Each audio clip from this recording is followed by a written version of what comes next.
Hi guys. Hi guys, Southernwind Kennels here. Today we're gonna talk about a controversy theme. Is that what we call it? We're going to be talking about, yes, it could be controversial. It could be, and it's something that I've been seeing for the last 48 or 50 years, and I've seen it in different breedings and everything. It's about the ears. If ears on basically on German Shepherds, Dobermans also happen. They don't go up, but Dobermans are to be cropped.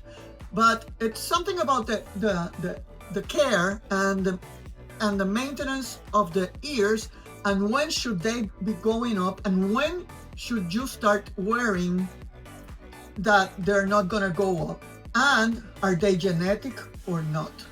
Because you read many things and talk to people and they tell you it's genetic. But then you say, well, that litter, mother has wonderful ears, father has wonderful ears, strong ears. I can check 10 generations going back on both, and they have wonderful ears, no problem with ears. And then in a litter, you may have someone that has one or two dogs that the ears didn't come up. You see? Now, could that be environmental though?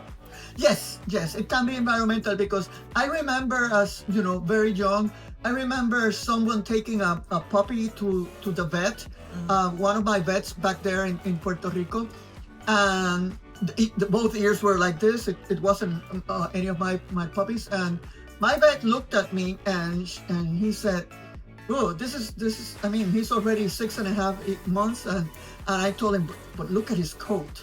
I don't know. I think something's wrong with that dog too, and he said, you're right. It could be an underlying condition. Let's check. So like parasites? Yes. Let's check parasites. Let's check Coccidia. Let's check Giardia. And let's check if there's bacteria. Because any underlying condition that maybe the owner thinks that he took care, but they really didn't take care, it will affect their ears to come up, basically. And that was this situation in particular with the vet. Yes, when he started checking, the dog had Coccidia, had Giardia, and it had bacteria on his stools. So that can contribute to yes, the ears definitely not going up. Or what about people petting and they pet back? Yes, that's something that I always, we don't have problems with our dogs. The German bred dogs usually have very strong ears, The American lines do have a little bit more thicker fold, and sometimes they take like longer into going up. But I've seen, many dogs go up. I think that also has to do with the fold and the thickness of the ear. Also the size of the dog. Many times you have these huge puppies that they're growing so fast and their ears are like this and they take forever, to go up.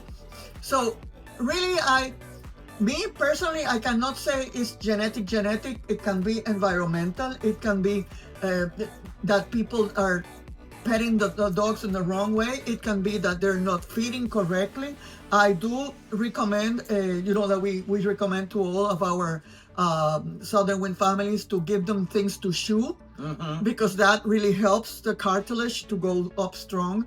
In our time with the Dobermans, we used to use the Knox gelatin non-flavor, because it's made out of cartilage. Yep, makes sense. Yes, and we used to put that in the floor in the food when we cut our ears on our Dobermans. What I would recommend is basically, if by 6 months you see that the ears are not really coming up and you've tried everything, then we should start, putting up some supports. But the supports have to be placed in a correct way, because wrongly placed support can cause the contrary, you see? Because if the bandage is too tight, if the dog is scratching all the time, if the ears get wet, and all of that can cause a lot of problems. So if you decide to put supports on the dogs because the dog ears didn't come up, you have to know how to do it. And some veterinarians don't, but the veterinarians that do or did the ear cropping on Dobermans, they know how to do it very well.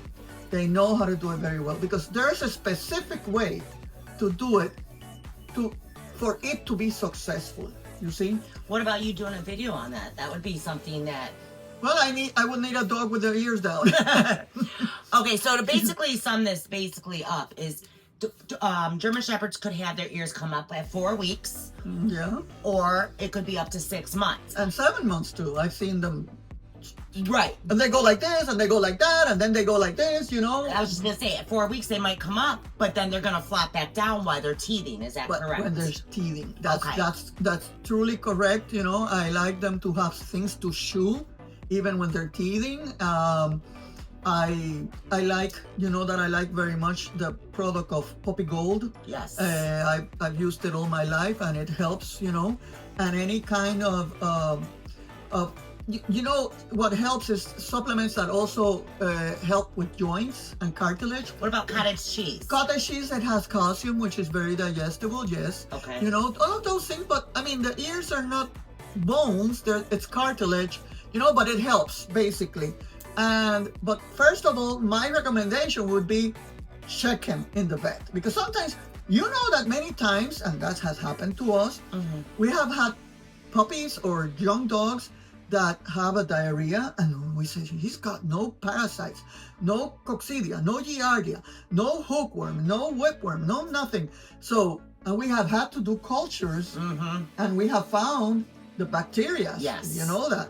And the spirochetes. I was just gonna say the spirochetes. That they're normal in the stools, but when there's a big colony of it, it causes that problem. So sometimes we need to go a little bit further up to see what's happening before saying, oh, this is genetics.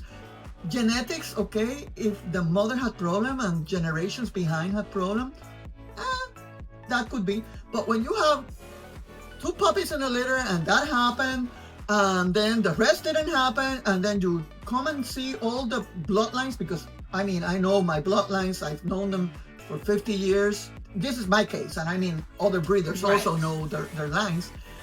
They will know, and you can even check on pedigree database and see the parents, the grandparents, the great-grandparents. You can go up to 1898 to check on that, you know? So genetics, not genetics, environmental, diseases, illness, there's many things. So we have to really check on all of that before, you know, taking a decision, because really, if you jump into taping the ears and don't take measurements against what maybe it's an underlying condition, you're not doing anything. Right. You know? That makes sense. So I hope that this we covered more or less. If there's anything, any doubts, any questions, feel free to, under the video, just ask us the question, and also subscribe. So you can have all of these educational videos. That it's basically what we go throughout all of these years, that it's our experience of what we go through, and we're sharing it with you. Yes, we would love questions. That way we have subjects to talk about. That's right. So have a good afternoon. Bye, guys. Bye-bye.